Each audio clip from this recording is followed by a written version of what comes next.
ہر قسم کے روحانی جسمانی مسائل اور وظائف کے لیے پیر اقبال قریشی چینل کو سبسکرائب کریں۔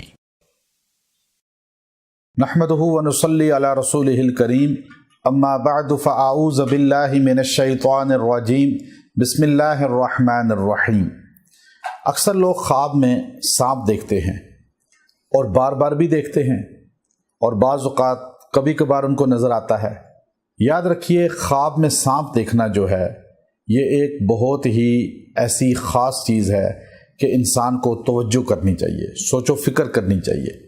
سانپ انسان کا ازلی دشمن ہے اور سانپ کبھی انسان کا دوست نہیں بن سکتا۔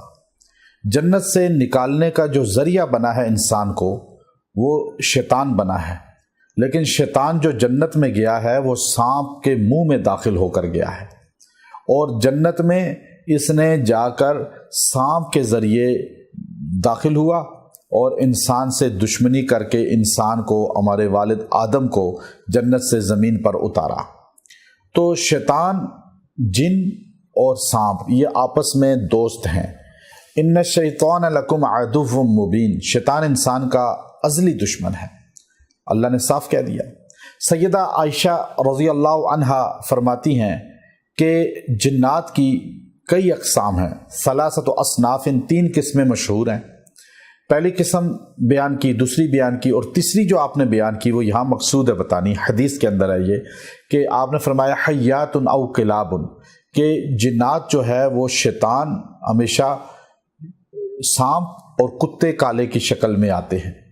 تو اس لیے سانپ جب خواب میں آئے گا وہ جن ہوگا اور دشمن ہوگا، تو یعنی آپ کے پیچھے دشمن لگا ہوا ہے، چاہے وہ انسانوں میں سے ہے چاہے وہ جنات میں سے ہے۔ اب یہ معالج دیکھ کے فیصلہ کرے گا کہ آپ کے پیچھے دشمن انسان ہے یا جن ہے۔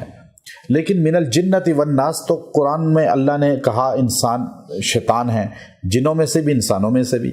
تو آپ کو خواب میں اللہ سگنل دے رہا ہے کہ آپ کا دشمن ہے کوئی، اب کون ہے، انسان ہے یا جن ہے، ان دونوں میں سے کوئی ہے۔ اب ان دونوں سے بچنے کے لیے آپ کو سورہ فلق اور سورہ ناس 11 بار پڑھ لیں تو اللہ آپ کی حفاظت بھی فرما لیں گے۔ اور خواب میں جب بھی آپ کو سانپ نظر آئے تو آپ سمجھ جائیں کہ آپ کے پیچھے کوئی نہ کوئی دشمن لگا ہوا ہے، اور زیادہ اس میں جو مضبوط ہوتا ہے قول، وہ جنوں میں سے آپ کا کوئی دشمن ہے، اور انسان بھی دشمن انسان بعض اوقات ہوتے ہیں۔ تو اللہ تعالیٰ آپ کی حفاظت فرمائیں۔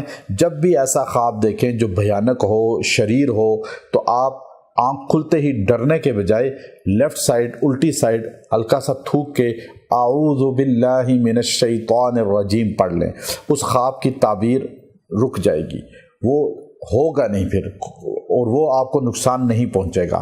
یہ طریقہ نبوت ہے اور یہ ہمارے نبی کا سکھایا ہوا طریقہ ہے۔ اور جب خواب ایسا دیکھیں لوگوں سے یوں کثرت سے بیان نہ کریں بلکہ سکوت اختیار کریں، اور یہ ہمارا عمل کریں جو سورہ فلق ناس کا بتایا اور اعوذ باللہ کا بتایا۔